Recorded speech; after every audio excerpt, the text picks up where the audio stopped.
Okay, I think this is my 10th painting, and it should be the one to finish up the arc on the top of my closet. It's a little different in that it's not a fixation of any kind that made me the person who I am, and instead is more of what I've learned about myself as I've gotten older. And to put it simply, what I've learned is that I have no real interest of any kind in a relationship, and especially any kind of physical one. But I think it's more than that. When I think about being in a romantic relationship, it just stresses me out. Since socializing in general I find stressful, let alone someone who I'd be trying to impress and get to like me. But that's the thing I was always unsure about myself, if I'm just asexual or fully aromantic. The first just means not wanting to knock boots. The second is not wanting a romantic relationship at all, but I always did find myself wanting that close relationship. But I've come to realize I just want a human connection, and there's so many other relationships in life other than romantic ones. And by just removing that pressure and the option from my mind, personally has brought me a lot of peace and a little bit of extra self-confidence, knowing I'm not trying to impress anyone but myself. And I feel like even if you're not asexual, it's worth taking time to reflect inward before trying to find a relationship. Because I feel like understanding your own values and morals means you're less likely to compromise when it comes time to pick a partner. Or at least that's how I feel about it. Clearly I don't have experience in the subject matter, but it made a lot of things make sense when I finally learned this about myself. Why I react with secondhand embarrassment anytime intimacy is mentioned or shown in media or in real life, and understanding why I feel the way I do, I feel like makes it easier to ignore those feelings when they come up. And now that I'm thinking about it, I guess there is a fixation I could trace this back to, but it's more it just made me realize there's a word for how I felt. But it was back when I binged BoJack Horseman and then re-binged it. I feel like that's a similar awakening point for most people who are ace, because it's one of the only times I know about a character not just being ace, but diving into what that means for said character.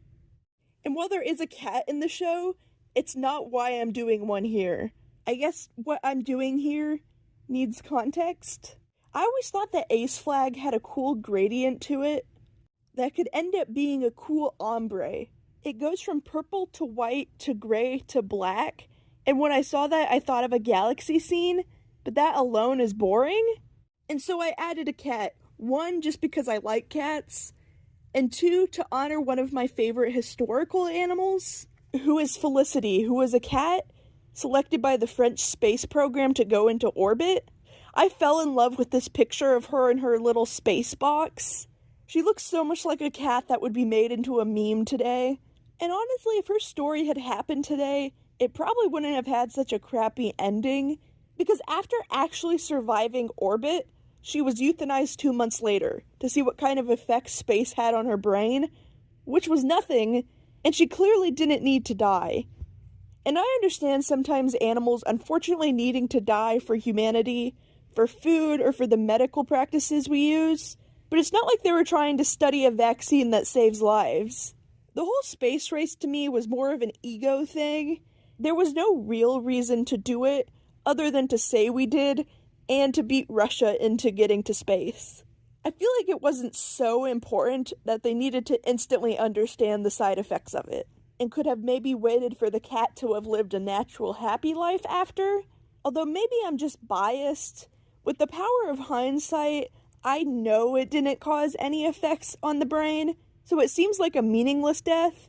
But I guess if they didn't know and it turns out it was the case, it would be a pretty important breakthrough.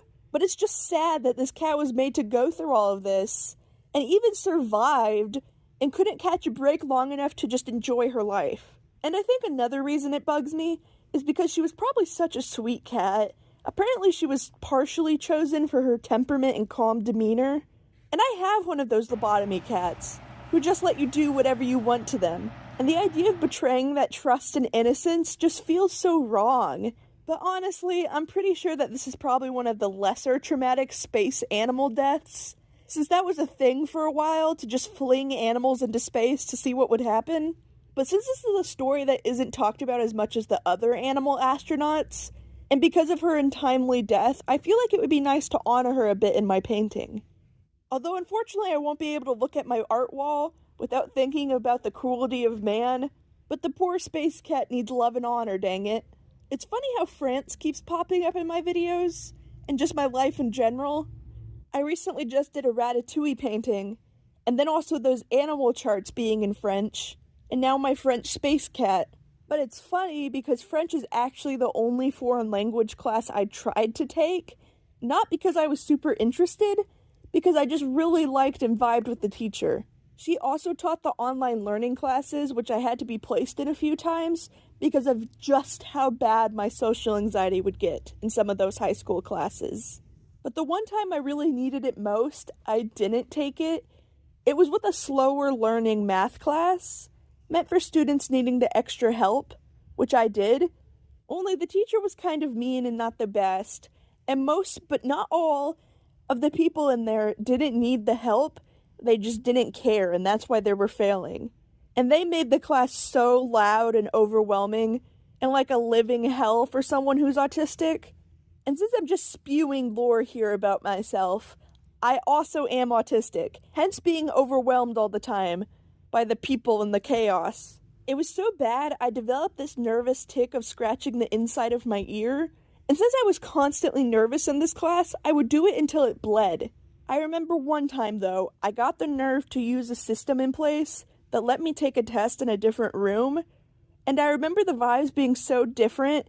It was the first test I ever did decent at in that class, but I didn't like being singled out and having to get up and leave the classroom when no one else was.